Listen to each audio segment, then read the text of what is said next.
The Lost Boys. Why David is the leader. Some are born great, some achieve greatness, and some have greatness thrust upon them. William Shakespeare.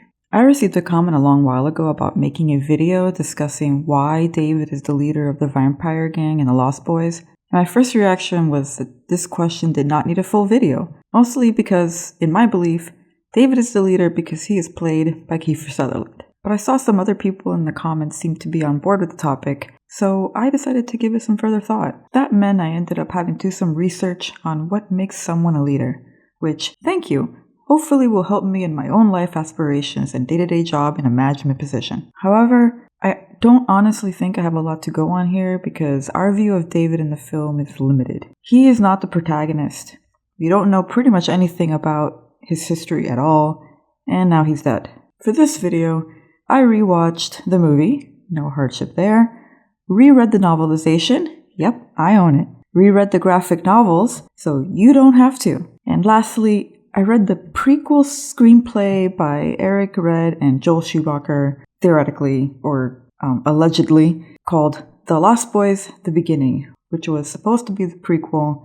And then I also read this supposed script for The Lost Boys 2, The Lost Girls, written by who knows who, which was the canned sequel wherein David hadn't actually died in the 1987 movie. I also last minute received Lost Boys in the Shadow, the story of the Lost Boys by Paul Davis for Mother's Day, so shout out to my kid for that gift. But just keep in mind that because the novelization and the graphic novels tend to contradict each other and the screenplays were never made, I am given canon precedence to the 1987 film and stuff that the makers of the film said in interviews in the Shadows book.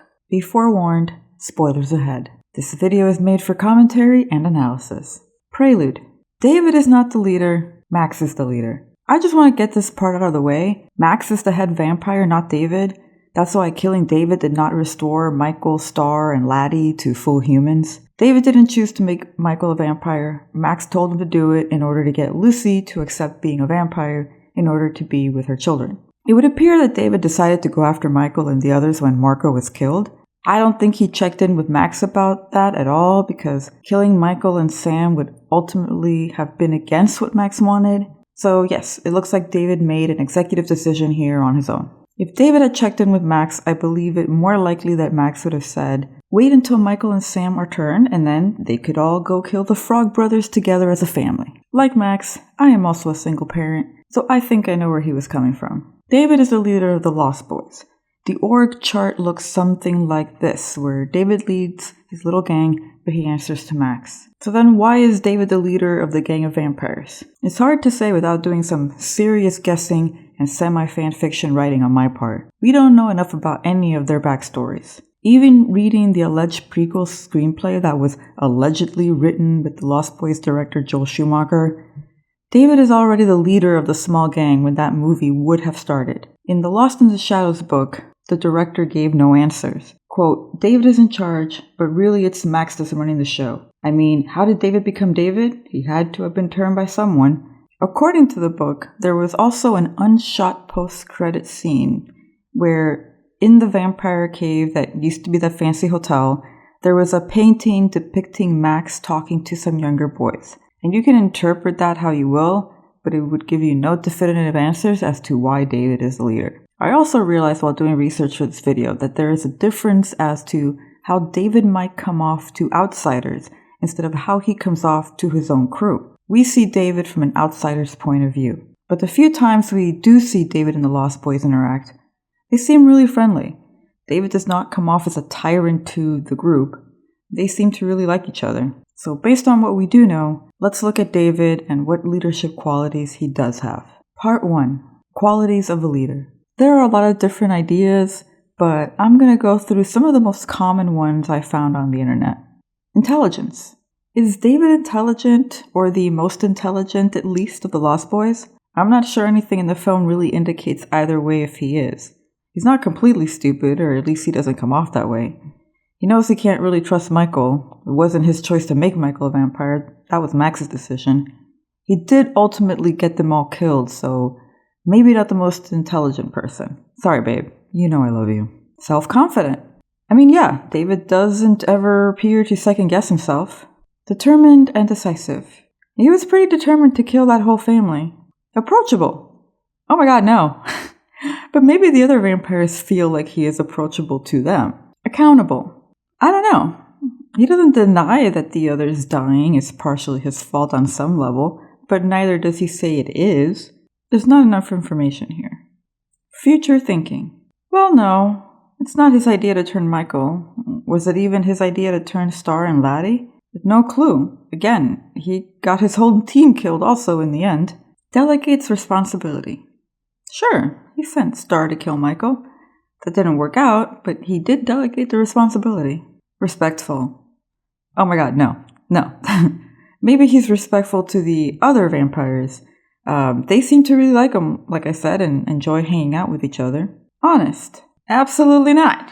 He didn't even tell Michael, hey, you want to be a vampire? He just drugged him, basically. Empathetic. This one causes me the most questions. I don't know.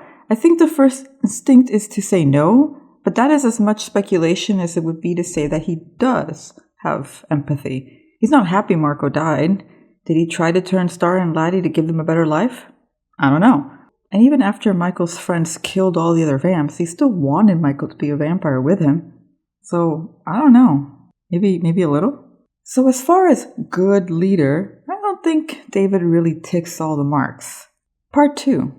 Qualities of a cult or gang leader. The list of what makes a great leader makes me think it's primarily a list of qualities in a leader a follower would like as opposed to what actually makes a person a leader, good or bad. Being good at leading and being a good, as in benevolent, leader are two different things.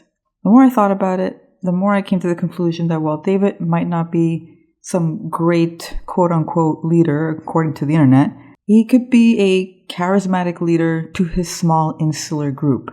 And also, he does make it all look really cool, right?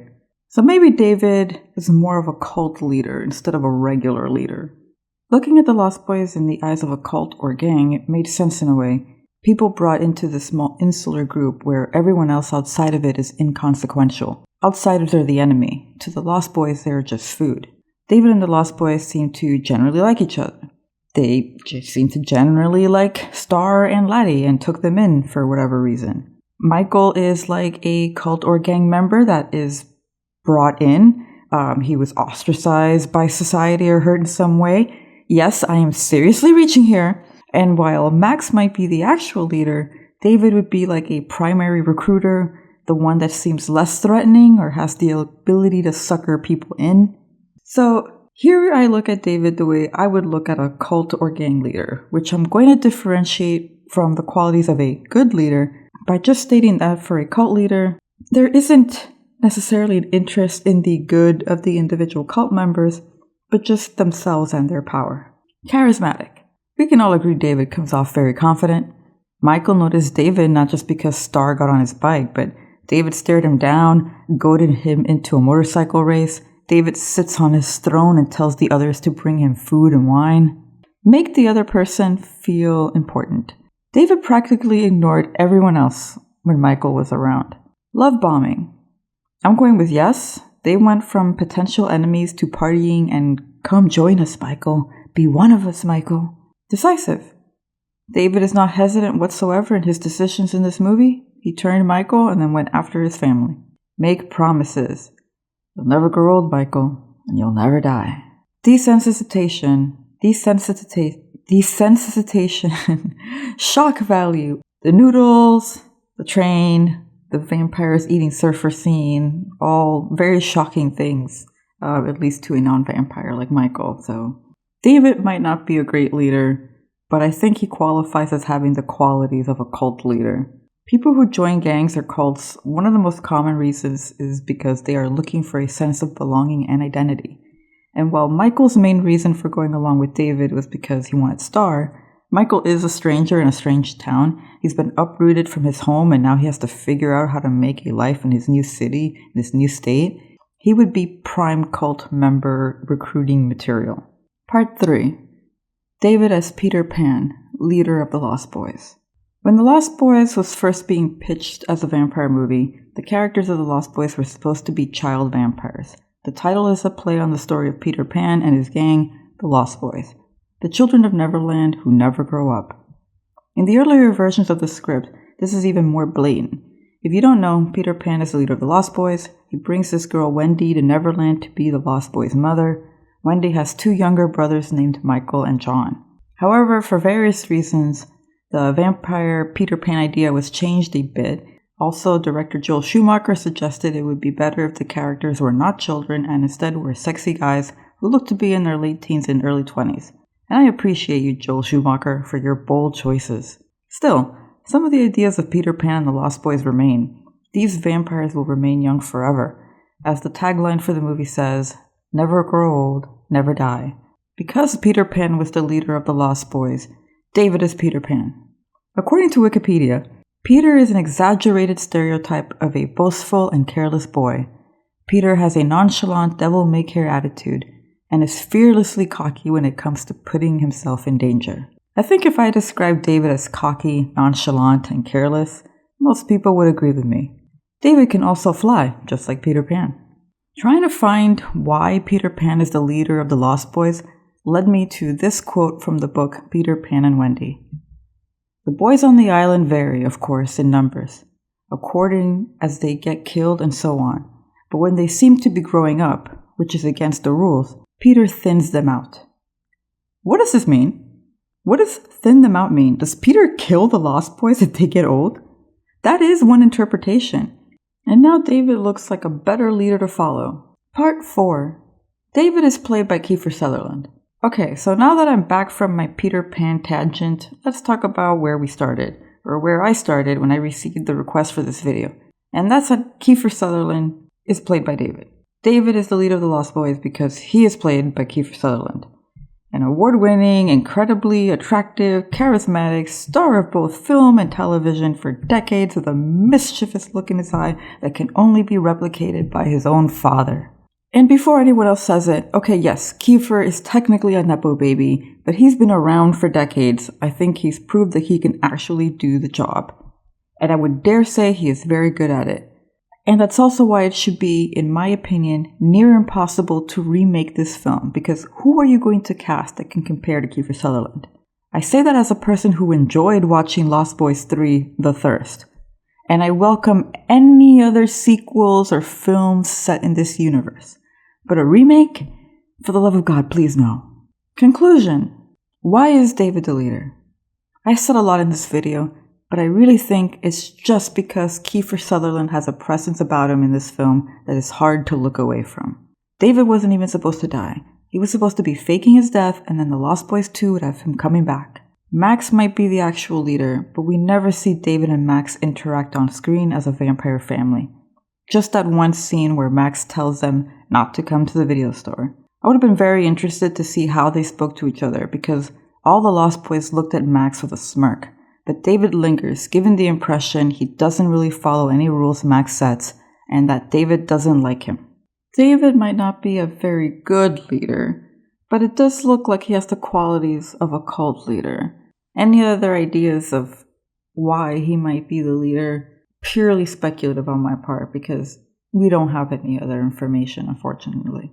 Either way, I know teenage me would have fallen for him hook, line, and sinker. Thanks for watching. Let me know in the comments any other videos you might want me to make.